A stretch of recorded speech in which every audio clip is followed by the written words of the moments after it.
We have made a presentation on mental illnesses in World War I. The main mental illness in World War I was shell shock.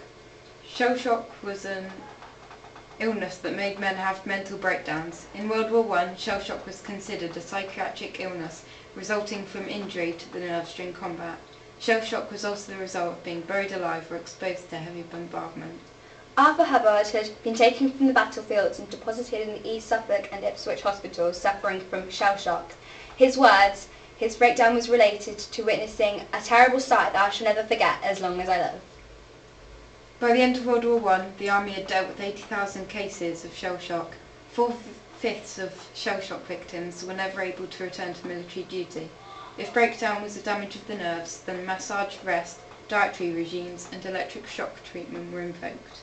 If a psychological source was indicated, the talking cure, hypnosis and rest would speed recovery. Victims of shell shock were regularly mocked by officers holding helmets and reminders of the war in their faces.